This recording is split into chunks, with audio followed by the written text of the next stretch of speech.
There we go. Oh my goodness! You are looking live. Winning cures everything. Now for your hosts, Gary and Chris. This is Winning Cures Everything, brought to you by Tunica, Mississippi, the South's premier sports gambling destination. You can find more information on their sports books over at tunicatravel.com. I'm Gary. And I'm Chris. We have got a lot to talk about today. We are at Hollywood Casino in Tunica, Mississippi for the NFC and the AFC playoff games, the championship games, the biggest deal of the weekend. That's right. I mean, this is a big weekend. Yeah, this is a very, very big weekend. As always, you can follow us on Twitter at Winning Cures. You can follow us on Facebook, facebook.com/Winning Cures Everything. Hit that subscribe button on YouTube. Anything else? Podcast? Yeah. We need to do the podcast. Share it out. Yeah, Apple Podcasts, Google Podcasts, all the wonderful things. Tell your friends. Absolutely. There we go. Turn me down so I'm not crackling too much. So this is our first live show. We will be doing this again soon. We'll have more information about that, probably not for the Super Bowl, depending on whether or not Chris's Patriots make it in. It just depends on if they have us back. But we got to see how this goes first. We do need to see how this goes. We're about 30 seconds into it. All right, so the rundown for the show today. We're going to talk about the hypothetical Super Bowl matchups, the best, the worst, which ones make more sense for TV, which ones make more sense for ticket brokers, et cetera, et cetera. The game is in Atlanta, Georgia, Sunday, February 3rd. Then we will go from there into why each team that is playing today will win the game. We've got different reasons for each one. And initially, we were talking about 5 reasons, right? We're not doing that anymore because some teams, there may not be 5 reasons that they're going to win the game. That's right. And some, there might be like 10 reasons why they would win the game. Correct. So when we were going through... And the reasons become redundant at some point in time. Yeah. You know, you can only say Patrick Mahomes and Tyreek Hill so many times. Yeah, I do agree with that. I do agree with that. Here, pull your mic a little closer to you. Check you. That's better? That's better. Thanks. Now everybody can hear you much more fluidly. Thanks. So we want to get into this Super Bowl matchups, the possible Super Bowl matchups. Yep, fire away.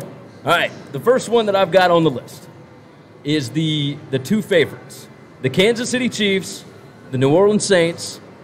This is, without a doubt, the best matchup for Super Bowl ticket brokers. Yes, I would agree with that. If you're trying to sell tickets in Atlanta's new stadium, you want a team that hasn't been there in 40-something years? 49 years for the Chiefs, and it's been and a massive fan years. base. Yeah. Big fan base. And it would only be the second one ever for the Saints. So, and they're right down the road. Yes.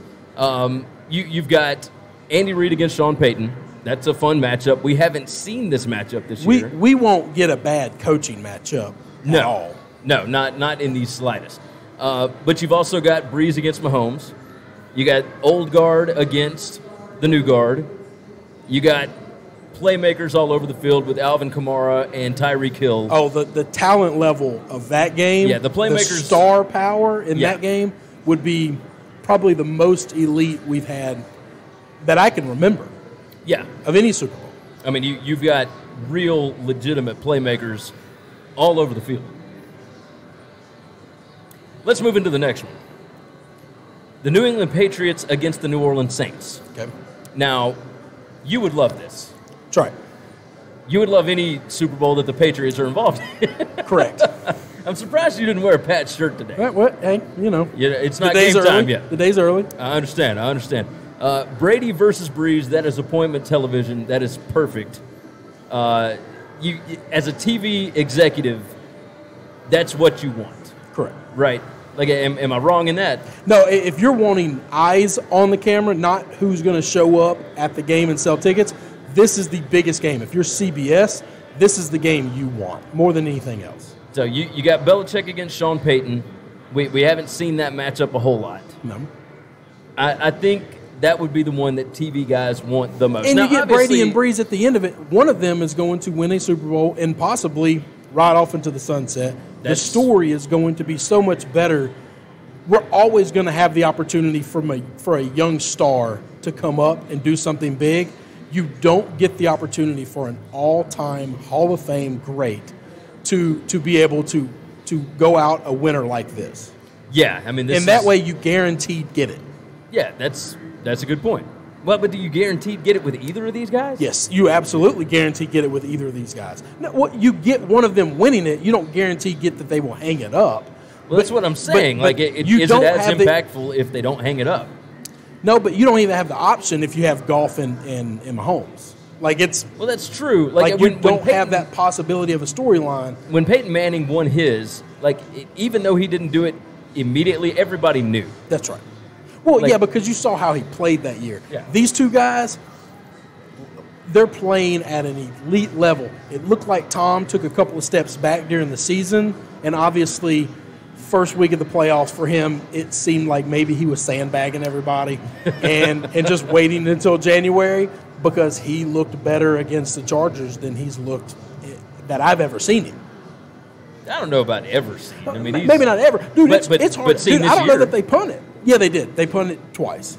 Yeah, 2 times. And then last year in the Super Bowl, they went the entire Super Bowl and didn't punt. No, you're right. I mean, dude's 40, now he's 41. And he's still not slowing slinging down. He's still slinging that thing.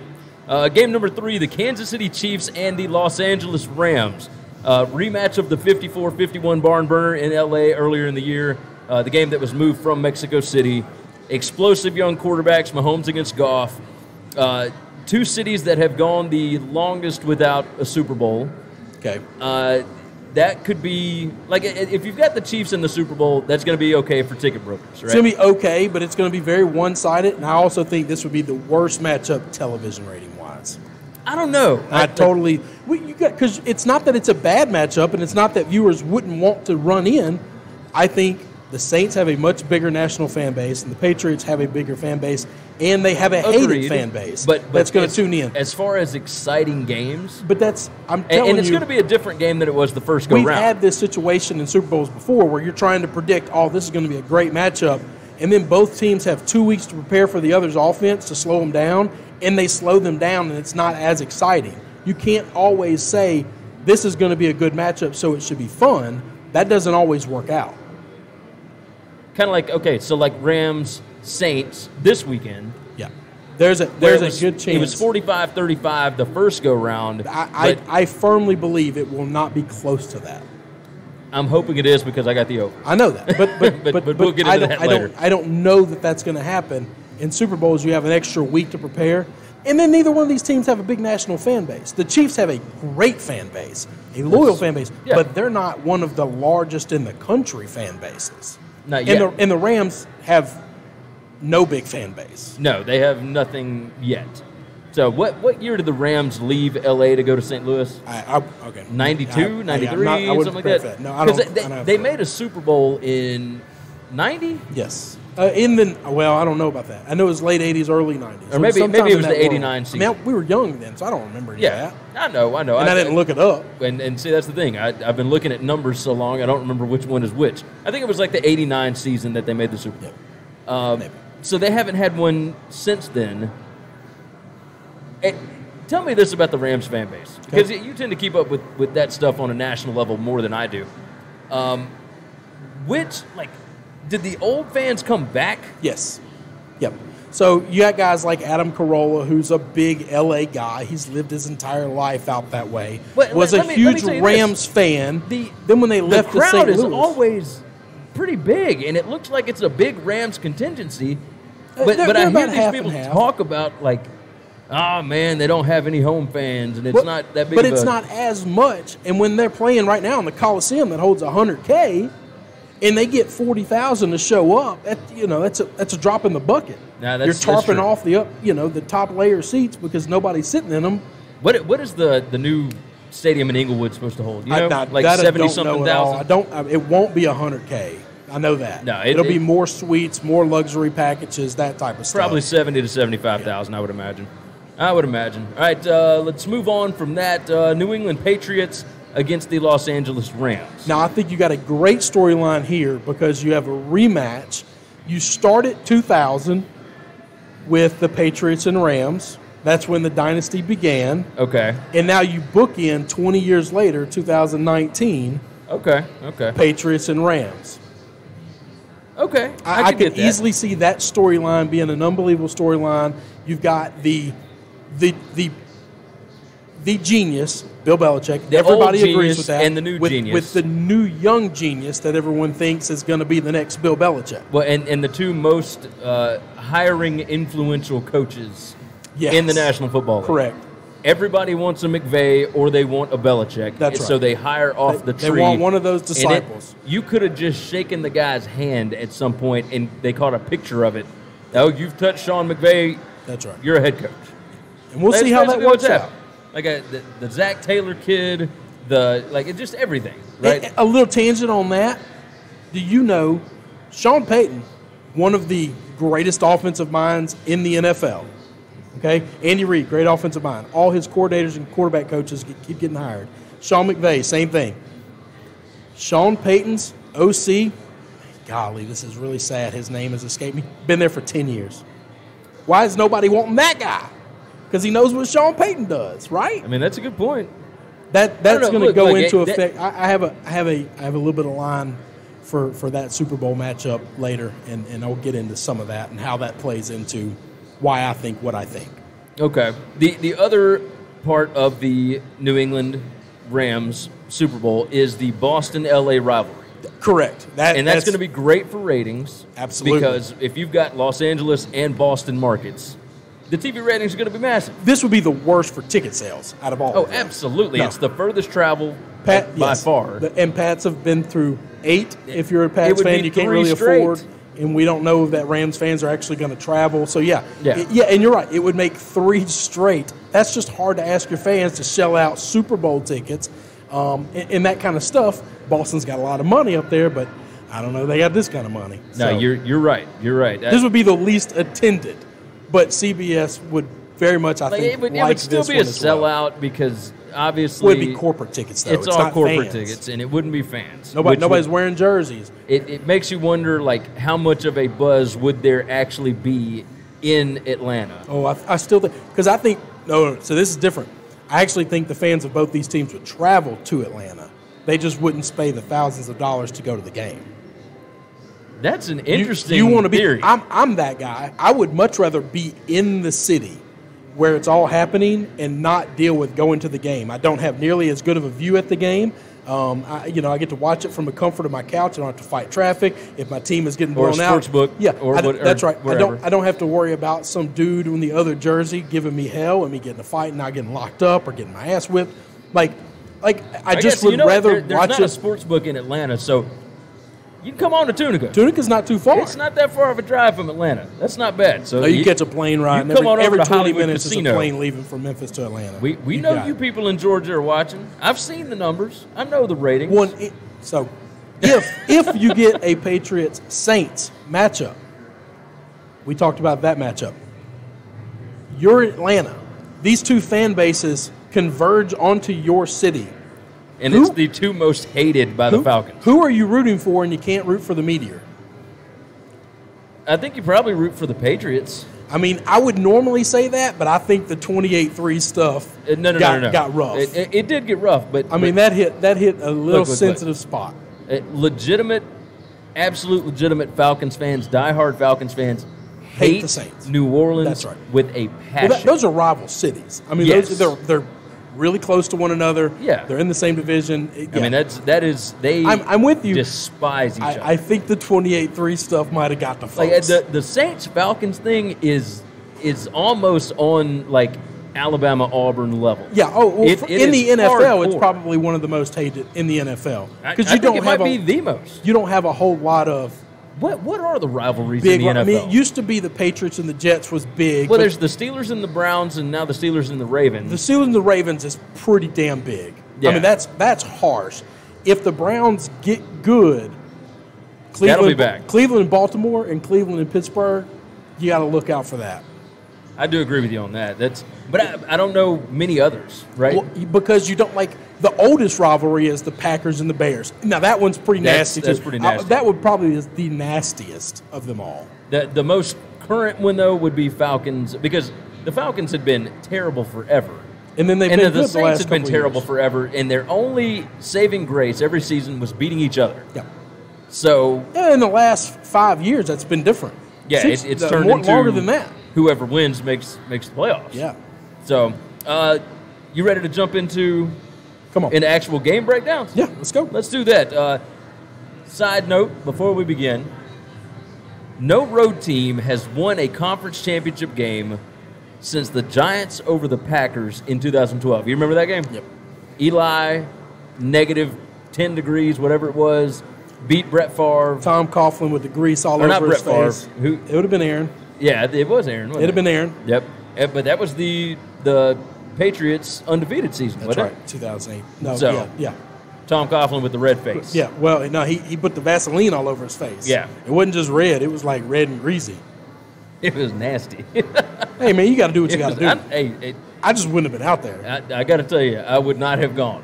Somebody else going to coach this team. I'm in the booth. Unless I got I'm hip in a problem. suite. So one of my buddies is good friends with somebody that's on the board of trustees for the Packers.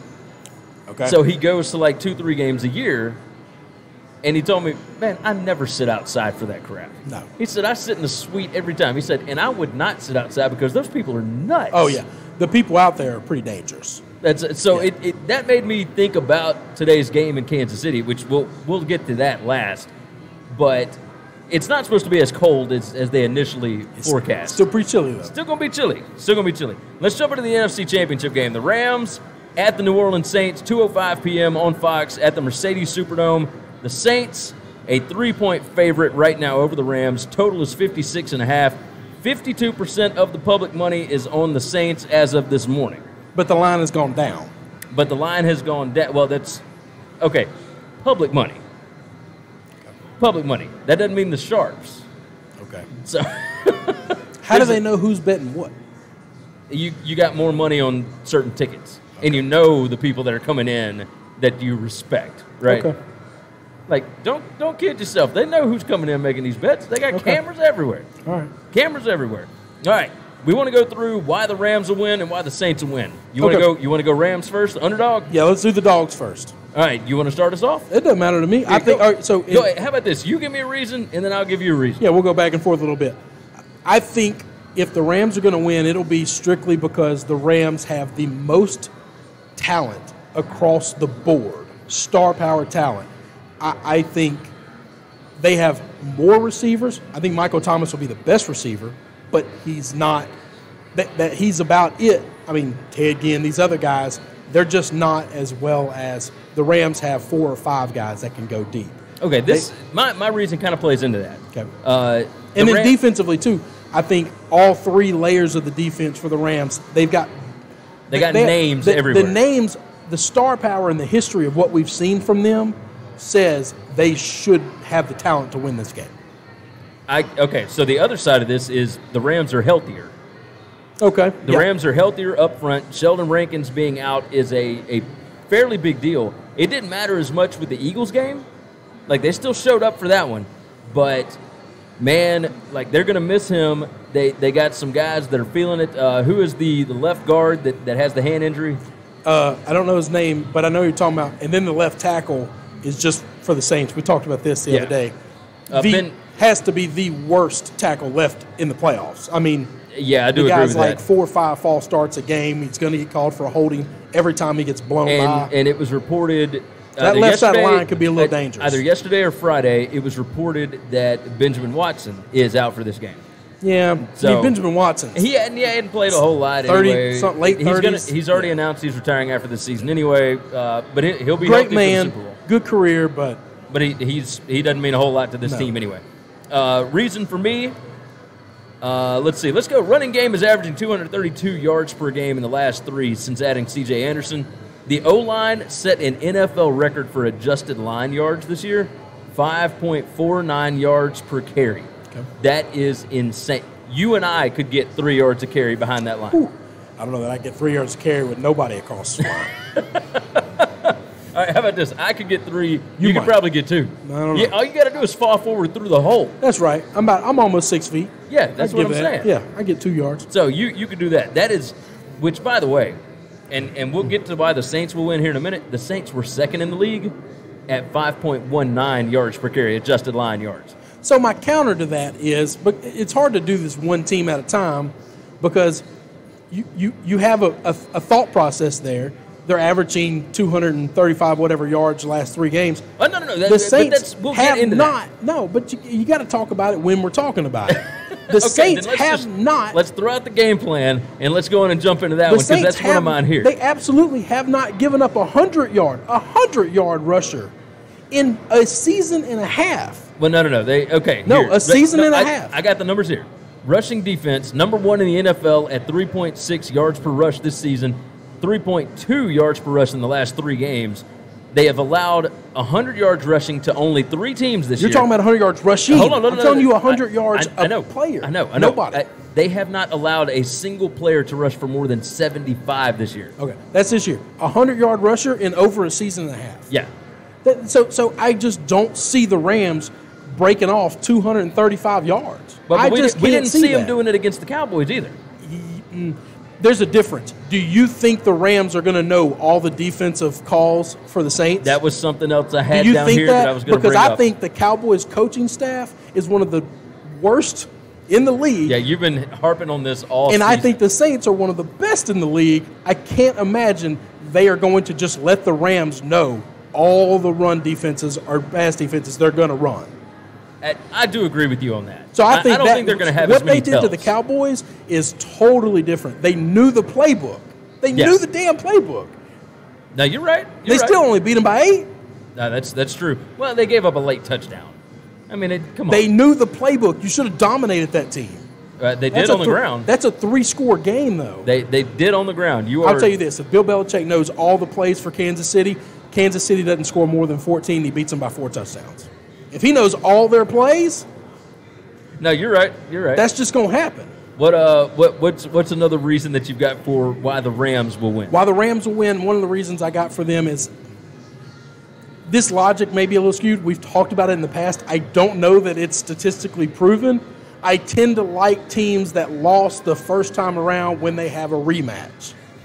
I don't know that there's stats to prove that. I don't know that that's accurate, but I think when 2 teams play one another, the second time around, I'd like to have the team that lost the first game in the second game. Okay. I think they learn more than the team that won because the team that won doesn't feel as desperate to win that one. You and I talked about that. But I don't know that there's any science to it. Leading up to the Chargers and the Ravens, right? Like Correct. there may not be science to it. It's tough to beat the same team twice, but there was so much time separated between when the Rams and Saints played the first time and the Chargers-Ravens, it was like 2 weeks. Yeah, it was like 2 weeks. And I'll tell you this, the Ravens quarterback situation did not help that second game. But that was the same quarterback situation when they played the first time. Yeah, but you don't know what's coming the first time because they'd only played like 3 games up to that point. You got 3 games of game film to know what's coming. In the NFL, 3 games of game film is a lot. Not to mention Lamar Jackson played the best game of his life that week. That's right. So it was all Baltimore fans in that stadium. No, you're right about that. I've got the Rams are 13-3 on the road the last 2 seasons. They're 6-2 this year. That's a pretty hefty number. And I understand they're playing at San Francisco and at Arizona and whatnot, but they got some other games in there. No, they don't. No, they just don't. No, you're right. You might be right. They don't. I looked at it because I got a stat for the Saints. There's no real impressive wins there. The Rams did not cover. This is a Saints reason. I'm going to jump to that one because I'm out of Rams reasons. Go ahead. You're out of Rams reasons? I'm out of them. Here, let me go on and run through mine. Run through yours. Aqib Talib is back. He did not play in the first game against the Saints. I'm glad you brought that up. All right, here's the point. All right, so the Rams averaged giving up 31 points per game with Talib, or without Talib, only 18 points per game with him. And then, like I said, Talib missed the first game. So look at the teams that they played when he wasn't there. You got a lot of Arizona, you got a lot of San Francisco. I was trying to come up with reasons why the Rams would win, correct? Listen, Talib has been around. Talib is a good corner. When the hell did he become a great corner? When the hell did we he's going to lock down Michael Thomas now? Well, he was really? So he's going to lock down Michael great. Thomas? Who has he locked down that's been that level good all year for the last 2-3 years? I heard on a pregame show on the way here this morning that the Saints are planning on using Michael Thomas to go at Talib. Yeah, they're not trying to shy. They're not going at Marcus Peters. No. They're going at Talib. Talib's an older guy. No, I don't understand why all of a sudden, well, Talib's got him, so Talib's going to lock him down. Well, did he shut down Antonio Brown or Deshaun Hopkins when I wasn't looking? Like, has that happened? No, it hadn't happened yet. So I'm trying to figure out why we just think Talib is going to do better than Peters did against Thomas. There's no real reason to believe that. In Talib, I would go at him, and I would go at him hard. You know why? Because that guy has got a fuse that's about an inch short. And if you want to get him out of the game this time, go at him and just tink on that chain. That'll get him fired up. He'll throw a punch. He'll be gone. Yeah. He's a head case, man. Finally, the last reason I've got for the Rams, Drew Brees, through Week 11, only had one interception on the season. But he has had one interception in 5 of the last 6 games. His average QBR over the last 5 games, 87.58.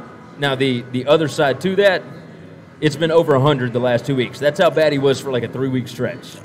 And so while people say he hadn't been throwing downfield that much, he's still over 100 QBR. The end of the regular season when they were done. They were kind of moonwalking through. Yeah, against the Steelers and against the Eagles, he had over 100 yards. Yeah. Or he had over 100 QBR. When he played the Cowboys, great defense, shut him down. That killed him.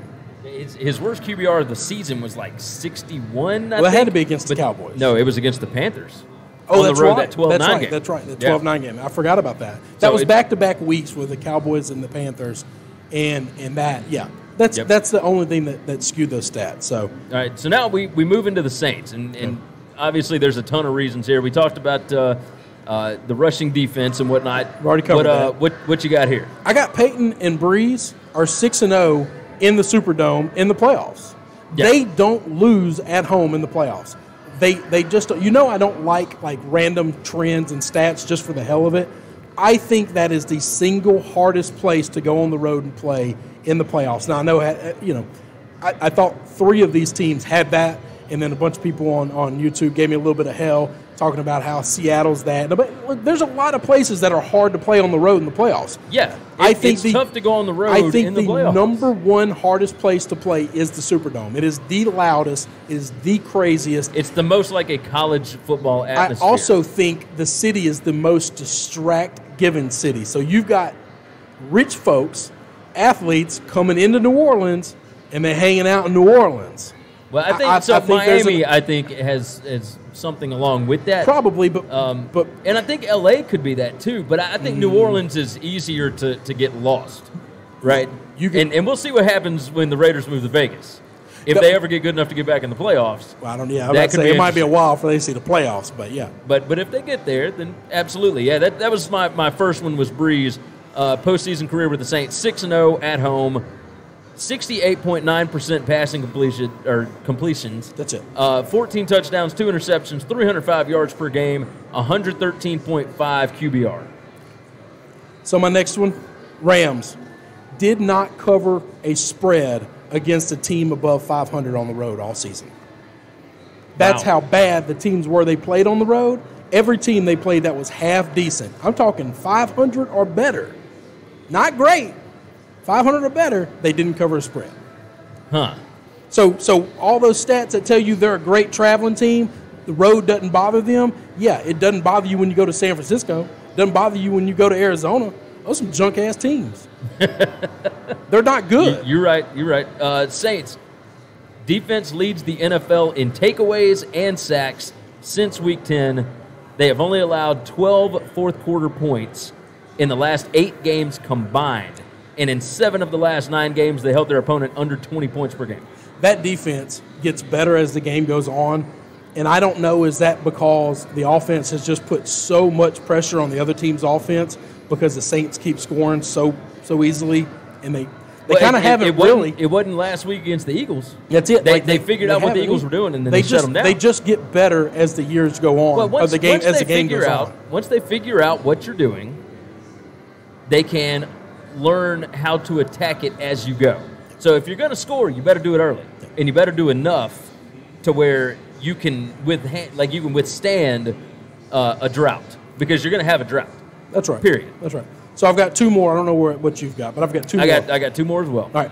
You know, I talked about how I thought the Rams had the most talent across the board on both sides. Okay. I think offensively especially, the Saints have the best talent at the three key positions. I think they have the best receiver in the game. They have the best quarterback in the game. Nobody's arguing those. I think, and I've said it all year, I think they have the best run game in this game. I think Alvin Kamara is a better, more complete running back than Todd Gurley. And then he gets to pair him with Mark Ingram as opposed to C.J. Anderson, who we just saw last week, and never before will we see him ever again. I think they have the elite talent at the elite positions that are going to make those big key third down positions in fourth downs if it comes to that, because I don't see them kicking a lot of field goals in this game. All right, my reasoning is Jared Goff's QBR, 116 at home, 82 on the road. Now, the average is in the low 90s. That means Jared Goff is a below-average quarterback on the road. Correct. He has only got one game with over 250 passing yards and only one game with more than one passing touchdown in the last 6 games. His last 3 games against playoff teams, 0 touchdowns, 5 interceptions. All right, so I'm going to key off that. My last one, almost very similar, but a little simpler, more stated. I think when you get down to this level of playoff game, okay, I think it comes down to coaches and it comes down to quarterbacks. Jared Goff will not win a road playoff game. He's just not there yet. This year, he is not winning a road playoff game. Okay. He's just not that. He's just too not, young. Yes. On the road, it's too much pressure. He's too inexperienced. He is the only quarterback out of all these guys that is going to rely on that headset in his helmet telling him everything to do. Yeah, and that's a big key because Breeze, he knows when to get out of a play and when not to. He doesn't need Sean Payton talking to him. Call a play, and then let me get down the line, and we'll figure it out from there. We'll figure out what's going on from there. My last one is one that you wanted me to hold off on. It has to do with the referee. Do we want to go and talk about it in this game right now? No. You're totally blowing my cover, man. You're totally blowing my stick. That's my thing. You don't need it. You don't need it. We've covered it. We've literally blown this game up. But we don't need this? No, we don't need this. I can't bring up the No, well, you done brought it up. Now you done said the key word now. Dummy. But are you wanting to wait until after we talk about the game? The whole thing, when it's all said and done. Okay, we'll wait until you done blew my stick. We even talked about this before the game started. No, that's called a tease. No, it's not a tease. It's not a tease. Just wait until the end of the episode. Everybody instantly already knows what we're talking about. We'll have another surprise. Well, some people don't know. Some people have no idea. We'll get to that at the end of this. Gary questions your intelligence. That I might sometimes. I like to think that we've dug into this enough that we know more than the people. Let's move on to the next game. Otherwise, what's the point of them paying attention? Let's move on to the next game. AFC Championship game preview. The New England Patriots against the Kansas City Chiefs. 5:40 p.m. kickoff time, and we'll see if that actually holds true on CBS. It's at Arrowhead Stadium. Chiefs a 3-point favorite. The the total currently is 56. 57% of the public money is on the Chiefs. You want to go into why the Patriots are going to win? Sure. We'll do we did the dogs last time. We'll still with the dogs. You got like 25 reasons. No, I don't have 25 reasons. No, I've got 4. I don't even have 5. I've got 4, and one of them's kind of just a weird, goofy thing. All right, so it's not even legit. All right, I've got 4 as well. Okay. So we'll see if Patriots. They are. All right, go ahead. Bill Belichick, Tom Brady, 10-0 in the playoffs against quarterbacks their first year making the playoffs. I did not have that one. 10-0, baby. They have never. All these people giving me road game bullcrap stats, and they're going back a decade to find those numbers. 10-0. They've never lost to a quarterback making his first year start in the playoffs. All right, so I've got Tom Brady 8-4 in AFC Championship games, 13-2 in temperatures under 40 degrees, and it's going to be under 40. Oh, it's going to be under 40. And Mahomes' 5 coldest games this year are his lowest QBRs of the season. Now, they're still good, but they're his lowest QBRs. He does not play as well in the cold. Yeah, he's a Texas boy. No, you're right about that. All right, go ahead. Home or road, the Patriots will be the most prepared team out of all 4 of these teams. I don't know that anybody questions or denies that. No, I don't How they deny that. execute is one thing. That's different. But it doesn't matter where they play any game ever. They are going to be more prepared than the people they play against. They will know everything that's going to happen before it happens. Their plan will be hashed out, practiced, everything to the letter. No, I think a lot of people have a lot of faith in Belichick. That rolls into this, right? Belichick 6-2 against Andy Reid, 2-0 in the playoffs. That's it. I don't know that it necessarily means that he's more prepared than Andy Reid, but I think especially in the playoffs, he knows what Reid is going to do, right? You got another reason here? It goes back to this is very simple in not just the preparation time, but Tom and Bill are the greatest of all time at what they do. I believe that Tom Brady is the greatest quarterback to ever play football. I believe Bill Belichick is the greatest coach to ever coach at any level, anything, okay? And I know that I'm a Pats fan, but I don't know any way that somebody can show me numbers, statistics, anything else otherwise. There is a reason they have built that legacy. They work harder than everybody else. They just put more time and effort into winning. They don't care about winning with style points. They don't care about looking good doing it, and they don't care about being popular. They just care about the end result. Did we get the W? Tom threw one touchdown pass last week. He did not care. Does not matter to him that his numbers are irrelevant. I just think you've got a young kid on the other side of this that is the hottest thing going. But he is still a young kid. He's never been in a situation like this against two guys that are more determined than anyone else to cause him to fail. I think that is going to matter. I don't know how to equate that in a bullet point or a statistic.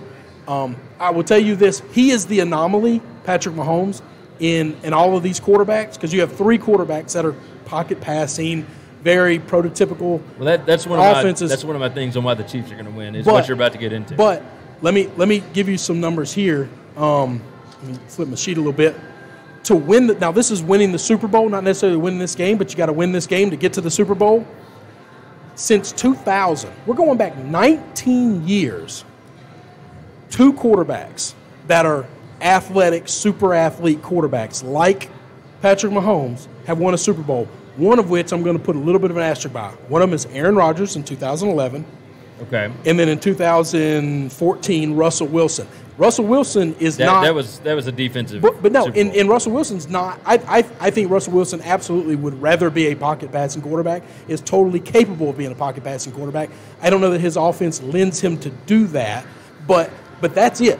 These super elite guys are great during the regular season. Michael Vick, the most exciting player I ever watched in my entire life, maybe until Mahomes came along this year. Yeah. Never won, only made it to one Super Bowl. Just super athletic, run, pass, crazy with the football, does things we've never seen or heard before. Man, you got to go all the way back to John Elway and Brett Favre. You're talking 20-something years ago. The game, it's fun Monday through Friday, week 1 through week 17. It's awesome. It's a lot of fun. Once you get to the playoffs, that shit goes home. Yeah. No, okay, I'm with you. Speaking to like the most prepared Tom and Bill are the GOATs, the Pats, for all the talk about the Patriots 3-5 on the road and they've never lost to 5 non-playoff teams in the same season, all that kind of mess. The Pats are 4-0 against playoff teams this year. Yeah. And they come up big in those spots and they find ways to win one way or the other. So we'll go with that. What's your last reasoning? Well, my last reasoning is the nonsense. So there's going to be a which could go either way, right? No. This is only going one way. If nonsense matters, this is only going one way. There's going to be a lunar eclipse tonight. Okay. Practically a full moon. It's going to be a blood moon. If there is one coach you do not want to be a part of blood magic, it's Bill Belichick. There's no doubt he has sacrificed something to make this happen. If anybody has sold their soul to win games, it's absolutely him. Okay, I'm with you. He's the one that I would be afraid of weird blood magic-y shit stuff happening. My my last reason for why the Patriots will win, and this gets back to actual numbers. Okay. Not nonsense. Patriots are 7-0 when Sony Michel rushes for 60-plus yards in a game. Oh, he's doing that.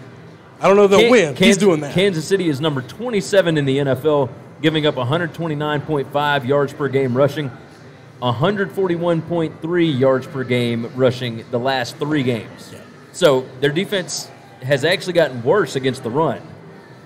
I was a little surprised by that. So that could be something to pay attention to. Because if they do lose the game, that'll be the first time all season that's happened. That's right. So the only way he doesn't get 70 or triple digits is if he gets hurt. All right, and that's it. Let's go into why the Chiefs will win. Okay. How many reasons you got? You got 5? I've got 4, 5-ish. I mean, 3, whatever. Okay. Minus the last thing that you told me not to talk about, I've got 5. Okay. All right. Then you start because I'll be less. All right. Belichick is 16-1 in the playoffs when facing a team for the first time that season. However, only 12-9 when meeting them again in the playoffs. Okay. 12-9. Okay. 12-9. All right. So not as good. Not as good. Still pretty good. Yeah. Still a winning record, but mine he loses more. Mine is another like vague thing that you can't really put your finger on.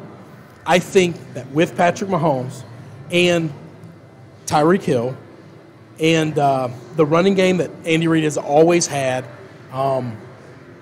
strong tight end play, all the elite receivers, I think this is the culmination of Andy Reid's offense that he's been working towards for 20 years. I think started with Donovan McNabb, he had Michael Vick. Michael Vick and Patrick Mahomes are about as close as you're going to get. As explosive as Vick was with his legs, Mahomes is with his arm. Yeah. But other than that, I think they're close. I think Alex Smith was a poor man's both of these guys, and he had several years of kind of tinkering this offense to get it where he wanted. His QBR was through the roof. Oh, no, yeah, but he didn't have the athletic ability or the arm strength that Mahomes has. Not at all. And I don't know that anybody in the world I've ever seen has the creativity of Mahomes to be able to make those throws. And then you get to put Patrick, he's tinkered with this offense and evolved it for 20 years, and now he has all the elite level players at all the special positions that he needs them. This is the one thing. If the Chiefs win this game and win the Super Bowl, it'll be because Andy Reid has finally mastered this offense to exactly how he wants it. I'm going to play off of that with one of my reasons. Patrick Mahomes owns the NFL record with 45 completions after leaving the pocket this season. Tom Brady only has 6. That's last in the league. So the Chiefs' pass rush. But one guy plays football that way and the other one doesn't. That's what I'm saying. The Patriots' defensive line was able to get to Phillip Rivers and cause problems last week. They may not cause as many problems against Mahomes. I don't think they're going to play defense outside the pocket. No, they're not going to play defense exact same. Not at all. But yeah, I get you. But that's the stat that I'm going to lean on. What's your next reason here? If Tyreek Hill gets loose, there's no stopping this offense. They'll score every drive, every possession, and they can score to one person. I know that they like to get everybody involved, and rarely does Tyreek Hill finish a game with 3 or 4 touchdowns. I'm telling you, if he gets loose, there is nobody on the Patriots team that can guard him. I don't know that there's many people or anybody in the country that can guard him and lock him down. Okay. He's the only one out of all 4 of these teams that I think if this guy gets loose, there's nobody on here that can beat him. That can stop him. That does kind of play into so basically like he is the most dynamic playmaker. Yes. That's left probably in the playoffs. Some people would argue Michael Thomas and him or Kamara they're way different. I am more afraid man to man, individual to individual. I'm more afraid of Tyreek Hill than I am Thomas. All right, that's something else to bring up with this, because if we're talking about Kansas City having dynamic playmakers, Tom Brady with Josh Gordon this year 7.6 yards per attempt. Without Josh Gordon, with just the guys that he's got in this game, 5.6 yards per game 5.6 yards per attempt among all 32 starting quarterbacks. That is last, dead last. The Pats have the least dynamic playmakers of any team in the playoffs, and it is the most important in road games where your efficiency is going to dip. Yeah. Period. The other thing I've got is it goes back to the Rams argument. When you have a rematch, I don't know that numbers value this, but I tend to like I think the advantage is to the team that lost. Okay, that makes sense. Tom Brady in road AFC championship games 3-4. We've talked about that, and these are just reasons. We're not going into why it matters this week or anything. 3-4, 0-3 in his last 3 road championship games. In the 3-4 record, 8 touchdowns, 8 interceptions, only a 57.1% completion percentage. That's not great. That's fine. It's tough to play on the road. I disagree with that. All of that. And it might all be true. How could you disagree with stats? But because I don't think the stats mattered, because we talked about this. What he does in the regular season is irrelevant. You can't disagree with the stats. You can disagree with whether or not it matters. That's this weekend. I'm not. Yeah, but I think they're meaningless. I think they're pointless, because if he doesn't care, then he doesn't care. You know, I think today he's going to care.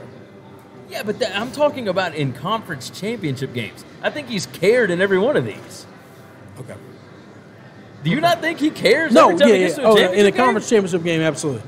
You're right. I'm not talking about like this year. I'm talking about in his 3-4 record in the 7 AFC road championship games, 8 touchdowns, 8 interceptions, 57.1% completion percentage. All right. Okay, I'll give you that.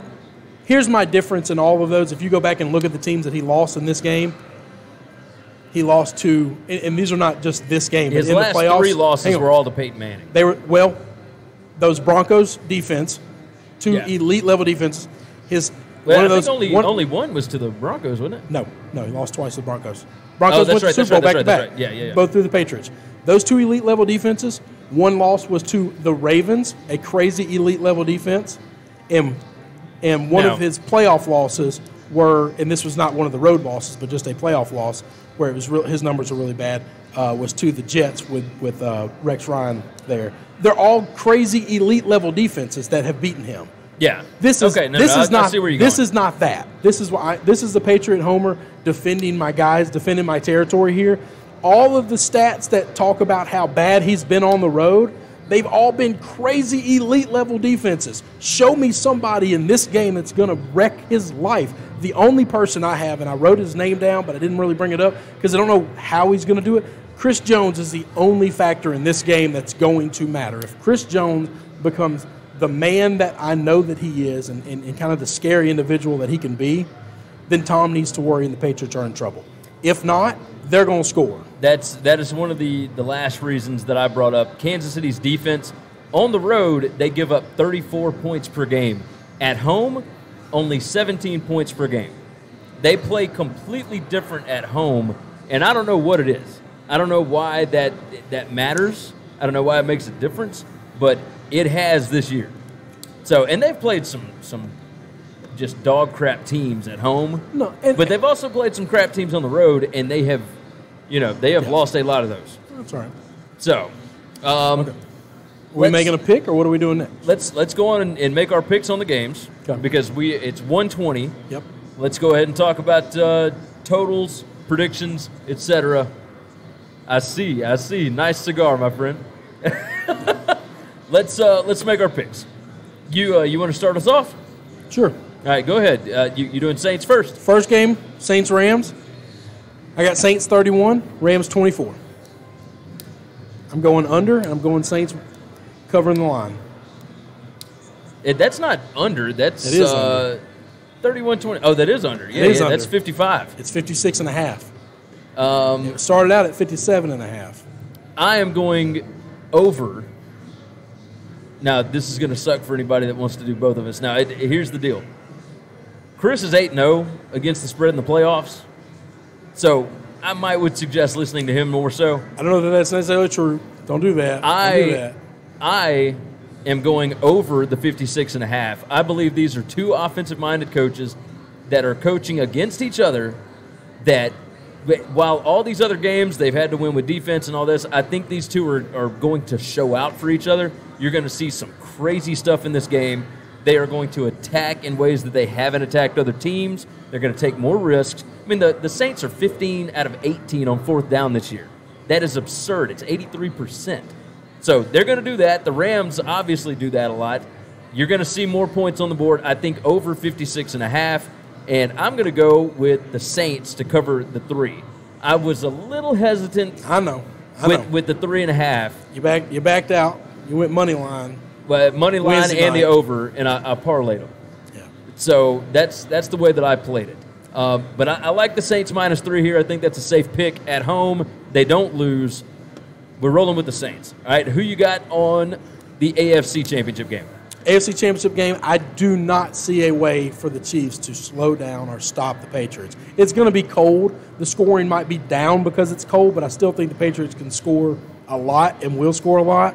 I got the Pats 34-28. This one I've got going over, and I've got the Pats winning outright. Of course you do. I know you do. You got a money line? Yeah. Oh, you brought the. You asked about my Pats T-shirt. I never go anywhere without it. Game day, baby. Game day, baby. It's game day. All right, I'm going the opposite side here. That's what Tom does in January. I'm He going comes the out of the phone opposite booth. side. I'm going to go over on this one as well. I mean, here's the deal: the Ravens, or not the Rams and the Saints scored 80 points combined in their first game. Correct. And now you're telling me that it's going to be 3 touchdowns or more or less in this game. Oh, yeah. And That's the playoffs. And the Chiefs and the Patriots scored 83 the first time, and they've got it dropped down almost 30 points. Yep. So I'm going to go over the 56. It's the playoffs, man. I understand it's the play. You play it like it's the regular season, and that's why you end up with the record you got. That, okay. Now, I might lose all of these. I might lose them all because these buildings aren't built with guys just coming in winning.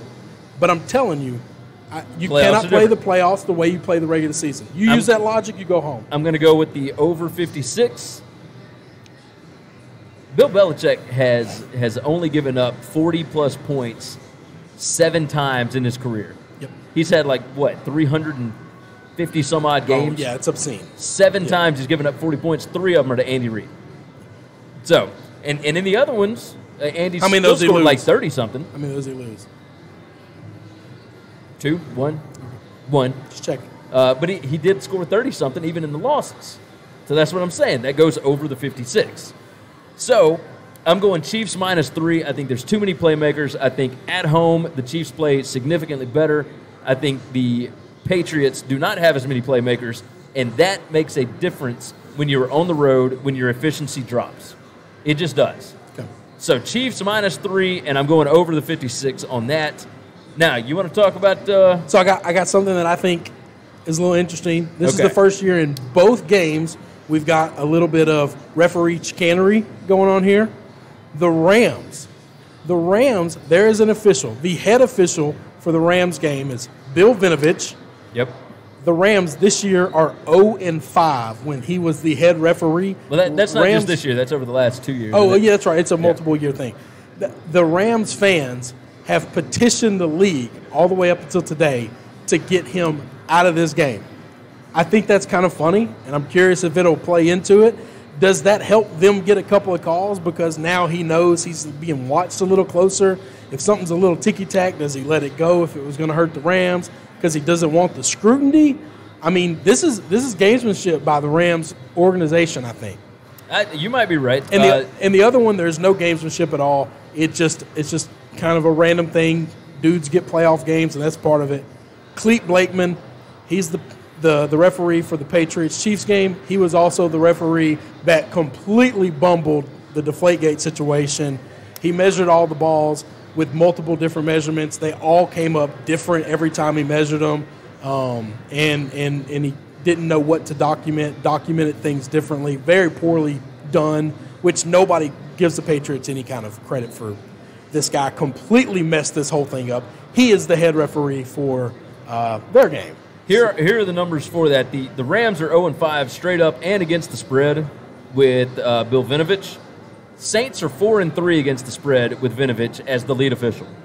So they're 50-50. That I wouldn't worry about. Even that. still, at least they've won some No, of them. but that and the Rams are 0-5. When it's 4-3, I don't. don't give you that. I If the think 0-5 that is a significant advantage over 0-5. And again, I don't think that he's like legitimately calling these games for the Rams to lose. I just wonder, because it's been brought to light, is he going to keep the whistle in the pocket? Well, same thing with Clete Blakeman, right? No, I don't think that But matters here's at the all. deal. The Pats, with him as the lead official, 2-6 against the spread. The Chiefs, 4-2-2. Yeah, but I bet the Patriots won a lot of those games. So just because it's against the spread, I'm going to you bet might they, be right. like the Deflategate game, they still beat the hell out of the Colts. So You're right. You're right. I want you to do one thing for me. I want to do this, and then we'll get out of here. We gave our picks. How would you rank the team's chances to win the Super Bowl 1 through 4? See, if the Patriots get there, No, you can't. From right now, today, you got 4 teams. Who would you rank to win them 1 through 4? I think we both have the same one. I'm very curious your 2, 3, and 4. okay, I will probably put. Golly, I was thinking about this earlier, and now I'm still like, all right. So I've got the Saints 1. Yeah, and I think I have the Saints 1 as well. I think they were my Super Bowl pick before the season started. I think I would put Kansas City at 2. Okay. I think I'd put the Pats at 3. Okay. And then I'd put the Rams at 4. But those two are so back and forth that the Pats, I hate that they don't have dynamic playmakers this year. They have, with Josh Gordon, it was different. This team looked significantly better. And then without him, like, they looked great against the Chargers last week, but they had 2 weeks to prep. They got rested, and they'll do that in the Super Bowl. So that's why I have them 3. You give Belichick 2 weeks against anybody, I feel like he's going to have an advantage. So I've got him 3, but I still think Kansas City is a whole different beast. So I would obviously it's 1-2 really close Saints Patriots, and then it's Chiefs, and then it's a pretty good drop down before I would go the Rams. And if they win it all, I'm just wrong. I think Jared Goff is the worst quarterback left in the playoffs. And that's the thing. We saw Nick Foles win a Super Bowl last year. I just don't think that's going to be the trend. I don't think quarterback – is it strange that Goff was taken number 1 overall, and none of these quarterbacks were taken 1 overall? No. They weren't highly recruited or drafted. Well, Mahomes was, in the first round, but he was the 3rd quarterback taken that year. Yeah. Nobody wanted him. No, you're right. Well, I mean, people wanted him, but, like, they didn't want him that high. And same thing, but Brady was, 6th round, and Breeze was, 2nd round pick? I don't remember when Breeze went. So nobody ever talks about that. All right. This has been Winning Cures Everything. The show is brought to you by Tunica, Mississippi, the South's premier sports gambling destination. You can find more information on their sports books over at tunicatravel.com. We appreciate Hollywood Casino and Tunica for letting us come out and do the show. We hope you guys have had a good time. As always, you follow us on Facebook, facebook.com/winningcureseverything. Follow us on Twitter @winningcures. You can follow me @GaryWCE. You can follow me @Chris B. Giannini. You can subscribe to the podcast on Apple Podcasts, Google Podcasts, any of your favorite podcast apps. Hit that subscribe button on YouTube. I think that wraps it up. Yeah, man. We'll see you guys next week. Good luck in the games.